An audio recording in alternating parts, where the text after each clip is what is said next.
We know MLK, we know Malcolm X, we know Rosa Parks, and we know the iconic Shirley Chisholm. But who are some of the unsung Black heroes that we know nothing about? Well, join me this Black History Month as we walk through 28 days learning about 28 who should be iconic but are unsung Black heroes. Hi everyone, I'm QuentinRJiles, your host from the Q with Q show, and welcome to another episode of Unsung Black Heroes. Every day this month, I am going to introduce heroes who have influenced not only the African American community, but the world at large. And today, we're going to focus on Mr. Gordon Parks Sr., who was an author, filmmaker, composer, self-taught photographer, journalist, photo essayist, and more. Parks was the first African-American photographer to work for major magazines. His pictures appeared in Life magazine through the 1970s and has been praised as sensitive depictions of dignified Black poverty. He was the first Black major motion picture director from The Leaning Tree, and he went on to make the classic movie Shaft. Shaft! In 1912, in Fort Scott, Kansas, Parks was the youngest of 15 children. After his mother died when he was 14, he left the family. He would live with relatives before heading out on his own, working odd jobs to support himself. At the age of 25, he saw photos of migrant workers during the Dust Bowl magazine. This grew his interest for photography. He brought a camera and taught himself how to use it. Come on, self-taught. The photography clerks, impressed with his work, encouraged him to go for fashion assignments in a women's clothing store. After he got a position at a women's clothing store in St. Paul, Minnesota, his pictures caught the eye of Marva Lewis, the wife of boxing champion Joe Louis.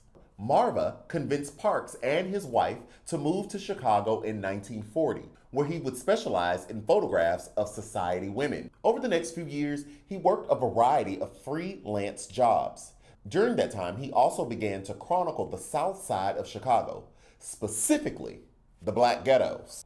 After an exhibition of those photos in 1941, he won a fellowship and began taking pictures for the Farm Security Administration in Washington, D.C.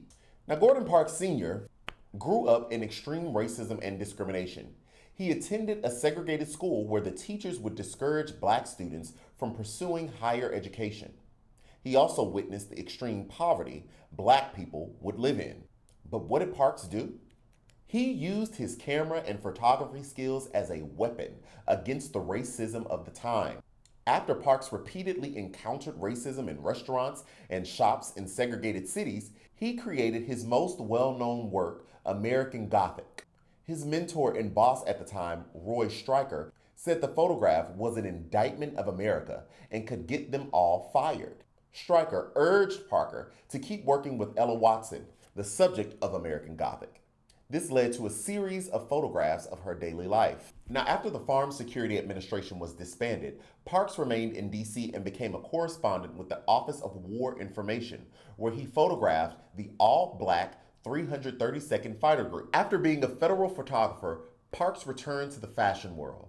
Despite the racist attitudes during that time, the editor of Vogue, Alexander Liberman, hired Parks to shoot a collection of evening gowns.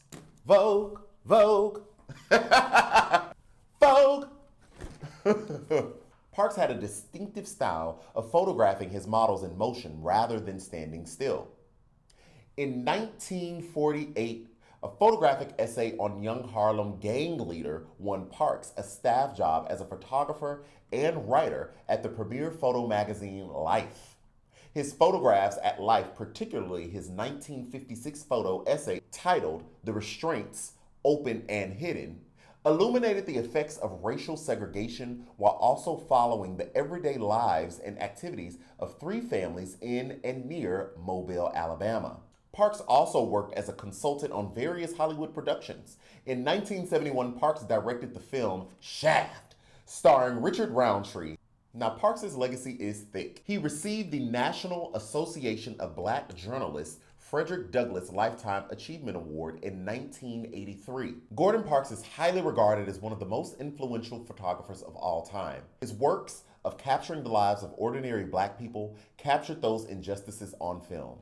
His works with Black celebrities and civil rights leaders opened the doors to other Black photographers. He's credited with co-creating the Blaxplosion genre and introducing the Black action hero to mainstream movies. Although Blaxplosion films were criticized for their stereotypical portrayal of Black people, the films were still popular amongst the Black community. The accolade alone inspired and paved the way for generations of Black filmmakers. Stay tuned for more unsung Black heroes. Give this video a thumbs up if you learned something new, subscribe for more, and hit that bell notification to be the first in the queue.